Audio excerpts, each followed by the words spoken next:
Co-powered by Brother Printers.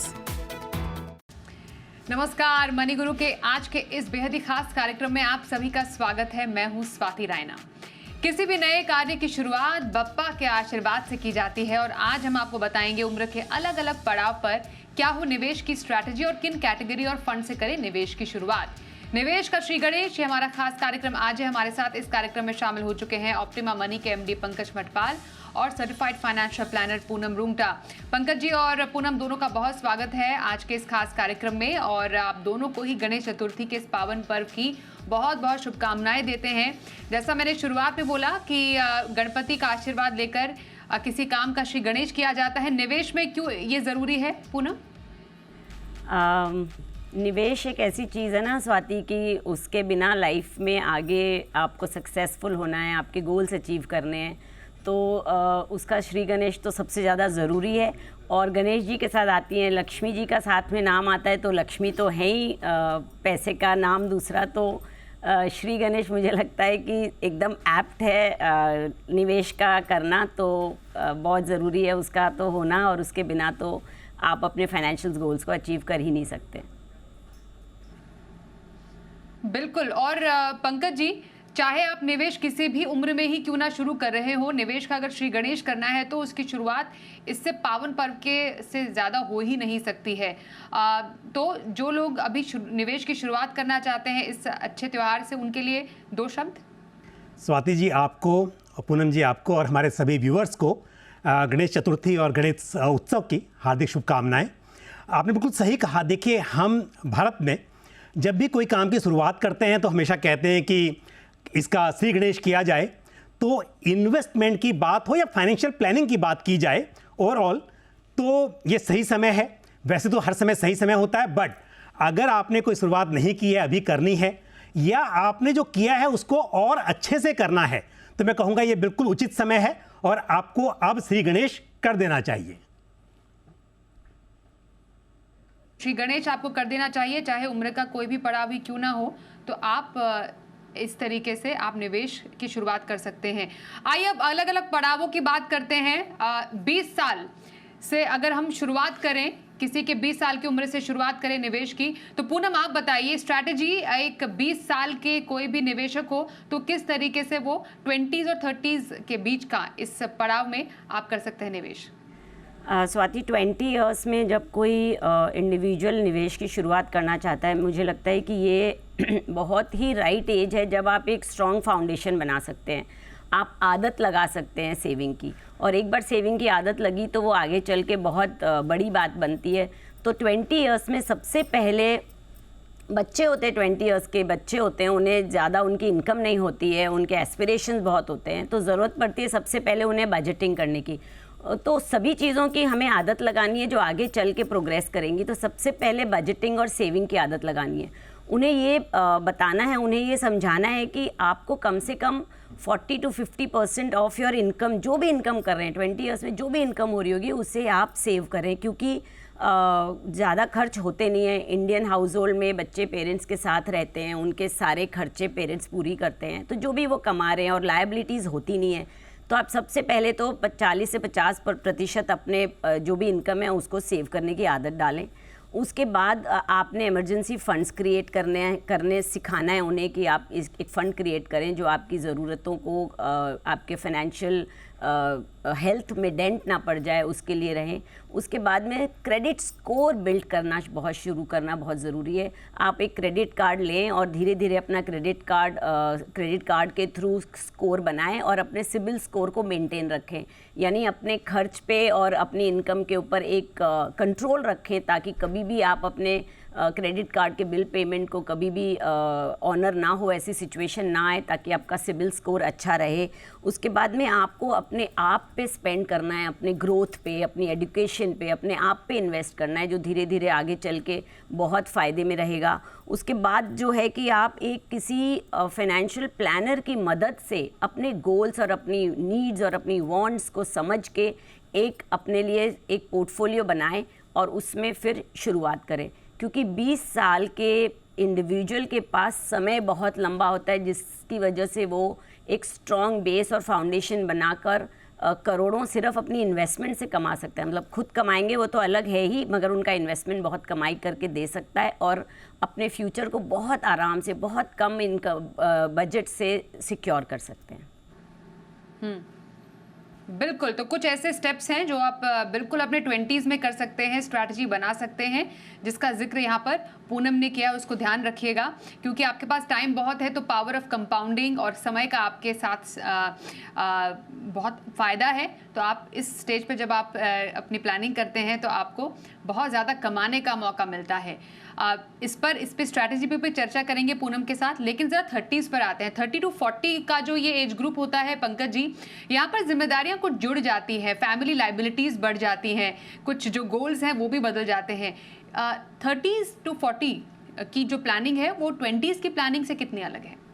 Swati, आपने सही कहा। देखिए, जो पूनम जी बता रही थी अभी कि 20 इयर्स की एज में आपको इन्वेस्टमेंट की शुरुआत तो बिल्कुल करनी चाहिए, बट उस वक्त पर आपको बहुत कुछ पता नहीं होता है कि आपके गोल किस तरह से होंगे, क्योंकि उस वक्त ना तो शादी हुई है, तो ये पता नहीं है कि कब शादी होगी, किस तरह से खर्चे होंगे, आपका जो स्पाउस है वो अर्निंग होंगे, नॉन अर्निंग होंगे, मतलब बहुत सारी बातें डिफाइंड नहीं होती हैं। लेकिन यदि हम बात करें 30 to 40 इयर्स की एज की, तो इस वक्त पर ऑलमोस्ट सभी चीज़ें तय हो चुकी होती हैं। आपको पता है कि आगे किस तरह से प्लानिंग करनी है।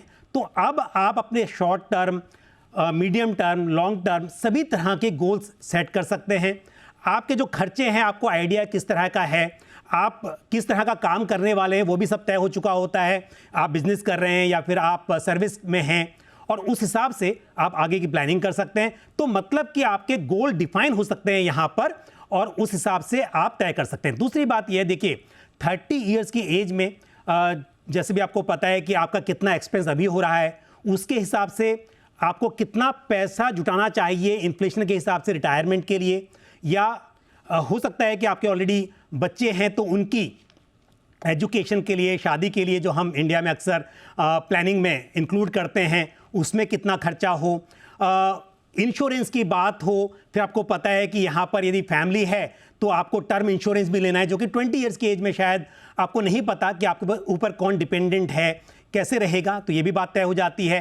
तो आपको कंटिंजेंसी, इंश्योरेंस प्लानिंग, आपके सभी फाइनेंशियल गोल्स के हिसाब से उनके लिए प्लानिंग करना, ये सब बहुत ईजी हो जाता है। और जल्दी आप शुरुआत करेंगे तो आप डेफिनेटली एक बड़ा अमाउंट इकट्ठा कर सकते हैं। समय के साथ इनकम बढ़ती है, आप धीरे धीरे करके इन्वेस्टमेंट को बढ़ाते रहिए और अच्छी पूंजी जुटाइए आपके सभी गोल्स के लिए। बिल्कुल, तो 30s की प्लानिंग में आपको बच्चों की पढ़ाई, फिर अपने रिटायरमेंट की प्लानिंग की भी शुरुआत करनी है, और उसके साथ कुछ ऐसे गोल्स भी जुड़ जाते हैं जैसे घर, गाड़ी खरीदना, वेकेशन प्लानिंग। इसके लिए भी तो आपको तैयारी करनी है, इसलिए उस हिसाब से आपको फाइनेंशियल प्लानिंग करनी है। पूनम, आप 20s में फाइनेंशियल प्लानिंग की बात कर रही थी, यहाँ पर तो समय का बहुत फ़ायदा होता है। तो एक छोटे अमाउंट से एक बड़ा अमाउंट कैसे क्रिएट कर सकते हैं ऐसे निवेशक जो कि अपने 20s में ही हैं अभी? स्वाति, एक कॉन्सेप्ट है स्टेप अप ऑफ SIP, यानी आपने जो भी SIP के अमाउंट अभी शुरू करी है, क्योंकि जब जितनी इनकम होती है आप उस हिसाब से SIP शुरू करते हैं, मगर जैसे जैसे आपकी एज बढ़ती है, आपकी क्वालिफिकेशंस और एक्सपीरियंस के हिसाब से आपके जो इनकम बढ़ती है, तो आपको SIP भी स्टेप अप करनी चाहिए। तो अगर आप हर साल दर साल स्टेप अप करते रहें तो एक 40 साल के अंदर, क्योंकि 20 साल के इंडिविजुअल को 40 साल मिलते हैं टिल रिटायरमेंट, यानी 60 साल का जब वो होते हैं तब आप रिटायर होते हैं। तो 40 साल के पीरियड में आप हैरान होंगी ये जान के कि महज 5,000 की SIP को अगर आपने 17% स्टेप अप किया for next 40 years for your retirement goal, आपको हैरानी होगी कि आप 100 करोड़ रुपए जुटा सकते हैं with a rate of return. मैं बहुत ही कंजर्वेटिव सिर्फ 15% की पकड़ रही हूँ फॉर द ओवरऑल पोर्टफोलियो। 15% के रिटर्न से आप 100 करोड़ कमा सकते हैं अगर आपने महज 17% से स्टेप अप किया हर साल। एंड 17% से स्टेप अप करना बिल्कुल भी मुश्किल नहीं, एकदम रियलिस्टिक ये बातें हैं। कोई भी ये एक सुनी सुनाई बातें नहीं, रियलिस्टिक आप अचीव कर सकते हैं 100 करोड़ इन 40 years for a young individual. और इसके लिए आपको बनाना होगा एक मिला जुला पोर्टफोलियो। कोई बहुत रॉकेट साइंस नहीं है पोर्टफोलियो में भी। आप उसमें small cap, mid cap, small cap जैसे आप कॉर्न का स्मॉल कैप ले सकते हैं, निप्पॉन एक्टिव फंड ले सकते हैं। HDFC का मिड कैप फंड लीजिए और ITI के फ्लेक्सी कैप फंड, इस तरह के आप अग्रेसिव इन्वेस्टमेंट चुनें और उसको मॉनिटर करते हुए बने रहें। हालांकि 20 साल के इंडिविजुअल के पास सिर्फ रिटायरमेंट गोल नहीं होता, सारे ही गोल से, जैसे सर ने अभी, पंकज सर ने बताया कि 30 इयर्स के पास तो गोल जुड़ चुके होते हैं, वो आइडेंटिफाई कर चुके होते हैं, लायबिलिटीज समझ चुके होते हैं। 20 साल के बंदे को सभी कुछ अभी करना बाकी है, तो मे बी उसके पास शॉर्ट टर्म गोल्स भी होंगे। Retirement is not the only goal, but फिर भी वो हर गोल को बहुत आराम से अचीव कर सकते हैं। बिल्कुल, आपने 100 करोड़ क्योंकि बात की मैं चाहती हूँ वो टेबल एक बार फिर से दिखाए। 100 करोड़ अभी सुनने में 100 करोड़ लग रहे हैं, लेकिन आप ये भी सोचिए ना, हम 40 साल बाद की बात कर रहे हैं। इसमें जब हम इन्फ्लेशन जोड़ेंगे, महंगाई दर जोड़ेंगे, तो 100 करोड़ की वैल्यू रहेगी क्या? इसलिए अगर आप 20s में हैं और जो हमने आपको 5000 से करोड़पति का पूरा एक फॉर्मूला दिखाया, टेबल दिखाया, उसमें आप 40 साल के बाद तक का निवेश करते हैं। अगर आप 20s में हैं तो 20% की स्टेप आप भी कर लेते हैं। मैं तो एक कदम आगे जाके 100 करोड़ नहीं पूनम, 177 करोड़ के करीब, यानी जस्ट टुवर्ड 200 करोड़ की भी हम बात कर रहे हैं। 100 करोड़ का फॉर्मूला तो आपने बताया, और 10% की SIP स्टेप अप से आप 36 करोड़ तक कमा सकते हैं। एब्सोल्युटली। चलिए, तो बेहतरीन बात आपने बताई। यही 30s में प्लानिंग जब हो रही है पंकज जी, तो एसेट एलोकेशन स्ट्रैटेजी कैसे रहे? क्योंकि अब इसमें रिटायरमेंट भी जुड़ जाएगा, महंगाई को ध्यान में रखकर भी निवेश करना है, तो यहाँ पर क्या तैयारी करें? देखिए स्वाति, आप जानती हैं कि इन्वेस्टमेंट के लिए डिफरेंट एसेट क्लासेस हैं, और जनरली हम जब बात करते हैं तो इक्विटी, डेट, गोल्ड, सिल्वर, इस तरह से इन्वेस्ट करते हैं। फिर रियल एस्टेट में क्योंकि आपको बड़ा पैसा चाहिए होता है, बट आम निवेशक के लिए इक्विटी, डेट, गोल्ड इत्यादि में इन्वेस्ट करना बहुत ही आसान है। अब हर एसेट क्लास की अपनी इंपॉर्टेंस है, लेकिन हम जानते हैं कि यदि हम लॉन्ग टर्म की बात करें तो इक्विटी में वेल्थ क्रिएशन का ज़्यादा स्कोप है। तो किसी भी निवेशक को अपने पोर्टफोलियो में इक्विटी को तो शामिल करना ही चाहिए, लेकिन क्योंकि इक्विटी में उतार चढ़ाव की संभावना भी रहती है, और जब आपके पास समय कम होता है तो यहाँ पर जोखिम ज़्यादा माना जा सकता है। क्योंकि यदि लंबा समय है और मार्केट में गिरावट भी आती है, आप इंतजार करेंगे तो वापस मार्केट ऊपर आएगा और आपका नुकसान नहीं होगा। लेकिन यदि शॉर्ट टर्म की बात हो तो यहाँ पर ये जोखिम बढ़ जाता है। तो ऐसे में जैसे हम बात कर रहे थे कि आपको अपने गोल डिफाइन करने चाहिए, वो long term, short term, medium term, जिस हिसाब से भी हो, और उस हिसाब से आपको इक्विटी, डेट, गोल्ड के बीच में सही एलोकेशन रखना चाहिए। तो उदाहरण के तौर पर यदि मैं बात करूं कि किसी को 5 से 10 साल का एक लक्ष्य लेके चलना हो, तो उसके लिए आप मान लीजिए 50% अपना जो टोटल पोर्टफोलियो है वो इक्विटी में एलोकेट कर दें, 40% के आसपास डेट में करें, और वहीं 10% के आसपास आप गोल्ड ले लें। लेकिन यदि आपका 10 से 15 साल का नज़रिया है, कोई ऐसे गोल्स हैं, चाहे वो बच्चों की एजुकेशन हो सकती है 10 से 15 साल के बीच में, या आपको घर लेना हो, ऐसी कोई प्लानिंग हो जहाँ पे इतना समय है, तो वहाँ पर आप इक्विटी बढ़ा दें, आप 60% या इसके आसपास रख सकते हैं। वहीं 25% के आसपास डेट कर लें, 15% आप गोल्ड करें।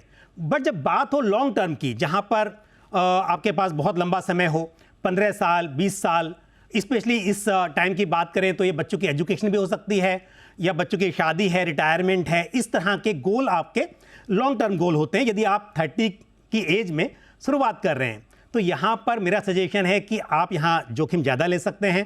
आपको 70% के अराउंड इक्विटी में एलोकेशन करना चाहिए, आप 10% के आसपास डेट में रखें, और 20% के आसपास एलोकेशन गोल्ड में हो सकता है।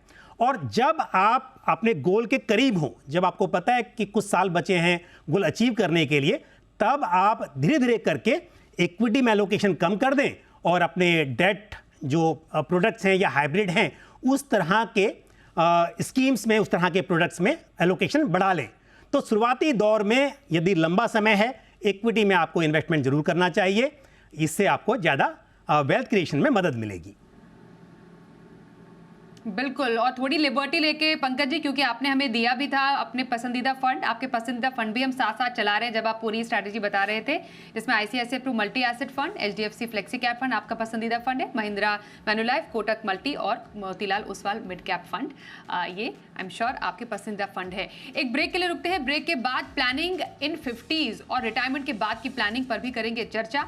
बने रहिए हमारे साथ।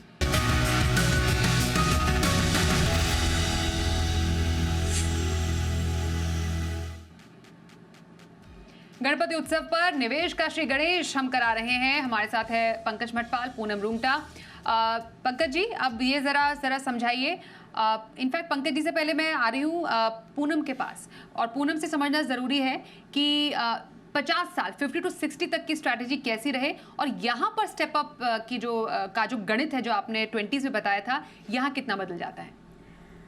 स्वाति, जब एक इंडिविजुअल 50 साल की उम्र में तक पहुंच जाते हैं तो ऑलरेडी हम ये समझ के चलते हैं कि उनकी कुछ गोल्स पूरे हो चुके होंगे, कुछ बाकी होंगे, डेट उनके ऊपर होगा। इनफैक्ट जब ह्यूमन लाइफ अप्रोच की बात करें तो 50s इज़ द टाइम जब किसी भी इंडिविजुअल के ऊपर हाईएस्ट ह्यूमन लाइफ वैल्यू होती है, क्योंकि बच्चों की शादियां बाकी होती है, रिटायरमेंट पास आ गया होता है, घर की EMIs चल रही होती हैं, पेरेंट्स हमारे बूढ़े हो चुके होते हैं, उनकी जवाबदारी आ जाती है। तो 50 ईयर्स इज़ द एज जब आपका फाइनेंशियल जो रिक्वायरमेंट टू द फैमिली सबसे ज़्यादा होता है।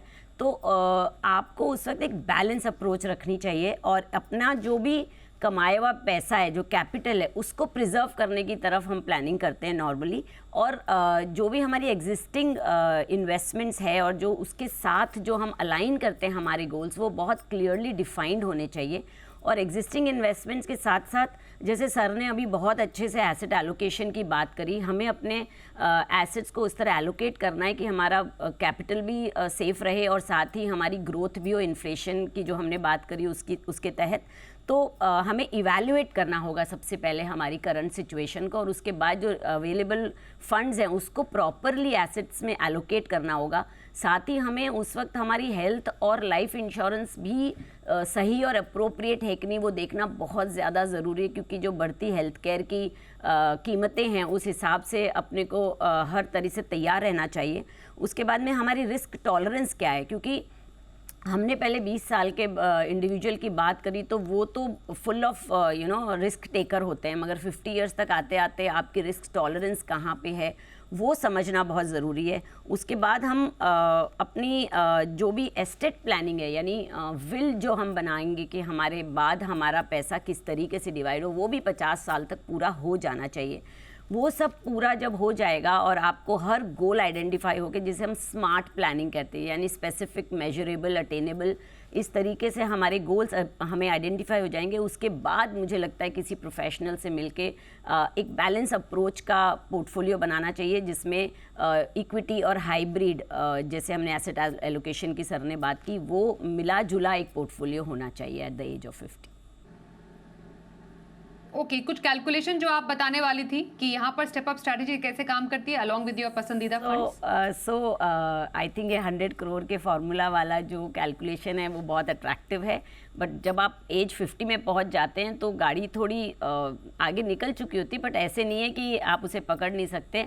तो यहाँ आके नेचुरली आपकी ग्रोथ हो चुकी है, आपकी इनकम ज़्यादा होगी, तो आपको करना क्या है कि आपको 50,000 की SIP अगर आप शुरू करते हैं और उसको 10% से, क्योंकि आप एट दैट एज बहुत ज़्यादा स्टेप अप नहीं कर पाएंगे, तो आप उसको 10% से अगर स्टेप अप करते हैं तो भी आप आराम से करोड़पति बन सकते हैं। ओके, बिल्कुल। पंकज जी, अब ये पोस्ट रिटायरमेंट स्ट्रैटेजी कैसे काम करेगी अब, क्योंकि यहाँ पर तो लाइबिलिटीज पूरी हो गई है, अब जो 60 के बाद की आपको तैयारियां करनी है, यहाँ पर बदलाव क्या है, किन बातों का ध्यान रखें, और SWP इस स्टेज में कैसे काम करता है? बिल्कुल स्वाति जी, देखिए तैयारी तो आपको यंग एज में करनी है रिटायरमेंट के लिए, लेकिन यहाँ पर कुछ बदलाव पोर्टफोलियो में करना बहुत ज़रूरी है, क्योंकि जब यंग एज की बात चल रही थी तो वहाँ पर तो आपको थोड़ा जोखिम लेना है, लेकिन आपको अच्छे रिटर्न्स अर्न कर रहे हैं, ताकि मान लीजिए 60 इयर्स की एज में आप रिटायर होते हैं और उसके बाद आप अगले 30-40 साल और उस पैसे पर सर्वाइव करना चाहते हैं, उस पर एंजॉय करना चाहते हैं, तो ऐसे में जो भी पैसा आपने इकट्ठा किया है वो लंबे समय तक चल सके, ये बहुत इंपॉर्टेंट है। तो पैसे की सेफ्टी, साथ ही उस पर इन्फ्लेशन एडजस्टेड रिटर्न्स, यानी कि जो इन्फ्लेशन, जो महंगाई दर है उससे थोड़े बेहतर आपको रिटर्न्स मिल सकें, वो बहुत इंपॉर्टेंट है। साथ ही लिक्विडिटी आपके पोर्टफोलियो में होनी चाहिए, ज़रूरत पड़ने पर आपका पैसा आसानी से निकल सके, ये बहुत ही इंपॉर्टेंट है। तो कई बार ये होता है कि रिटायर्ड जो पर्सन है वो इतना जोखिम ले लेते हैं कि मार्केट में थोड़ा करेक्शन आ गया तो फिर घबरा जाते हैं, और कई बार ऐसा होता है कुछ निवेशक पूरा का पूरा पैसा फिक्स्ड इनकम इंस्ट्रूमेंट में लगा देते हैं, डेट इंस्ट्रूमेंट में लगाते हैं और वहाँ पर रिटर्न्स नहीं मिलते, जिसकी वजह से वो पैसा लंबे समय तक नहीं चल पाता है या फिर रेगुलर इनकम नहीं होती है।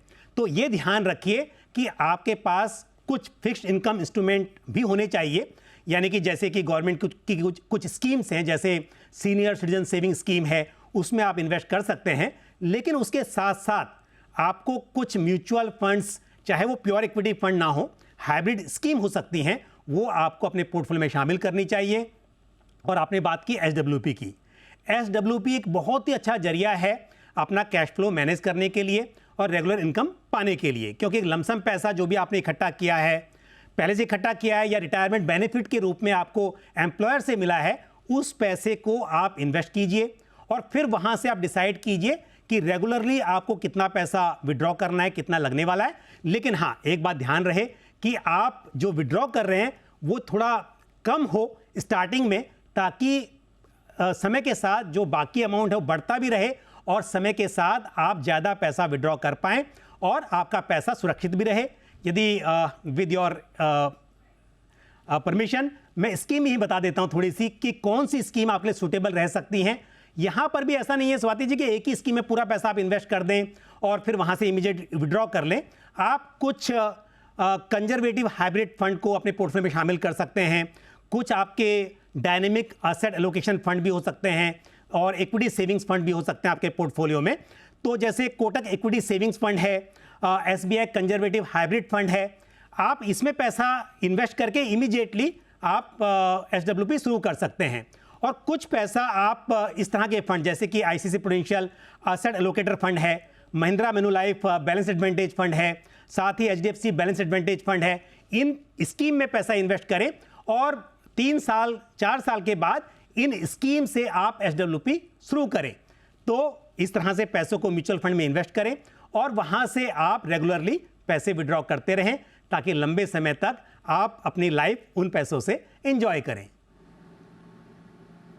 परफेक्ट। ये तो SWP के लिए फंड रहे और पूनम के पसंदीदा फंड जो कि 50 to 60 के बीच में आप ले सकते हैं। मैं चला भी रही हूँ। पूनम, आप थोड़ा सा अगर दोहरा दें कौन से फंड आपके पसंदीदा रहे हैं, सो दैट जो निवेशक हैं वो इसमें कर पाएँ निवेश। स्वाति, जैसे हमने बात करी कि 50 ईयर्स में थोड़ी बैलेंस अप्रोच रखनी होगी, आपको कंजर्वेटिव अप्रोच के साथ साथ ग्रोथ भी देखनी है, तो हम इसमें चुनेंगे SBI के ब्लू चिप फंड, जो एक लार्ज कैप कैटेगरी का फंड है, सेफ्टी रहती है थोड़ी और ग्रोथ भी है उसमें। उसके बाद मैं ICICI के मल्टी एसेट फंड को मैं चुनूंगी, क्योंकि उसमें गोल्ड, डेट और इक्विटी तीनों ही अलग अलग मात्रा में शामिल हैं, तो गोल्ड का भी आपके पोर्टफोलियो का एक्सपोजर मिलेगा। कॉन का मिड कैप फंड भी मैं 10% की क्वांटिटी में रखना चाहूँगी, क्योंकि 50 ईयर्स टू 60 ईयर्स के लिए अगर कोई गोल है 10 साल का, तो उसमें थोड़ा अग्रेसिव फंड होना भी ज़रूरी है for a long term this thing, ताकि आपका कॉर्पस अच्छा क्रिएट हो। पारंपरिक फ्लेक्सी कैप फंड और DSP के डेट एंड इक्विटी फंड, जो एक डायनामिक एसेट एलोकेशन फंड। हाँ। ओके, तो हर एक स्टेज की स्ट्रैटेजी और उससे जुड़े हुए पसंदीदा फंड्स, क्या बेहतरीन स्ट्रैटेजी बनवाई है हर एक मोड की, हर एक पड़ाव की। हमारे दोनों एक्सपर्ट्स ने, पंकज जी, पूनम, दोनों का बहुत धन्यवाद करेंगे इस स्पेशल कार्यक्रम में शामिल होने के लिए। वक्त एक ब्रेक का भी हो गया है, देखते रहिए जी बिजनेस।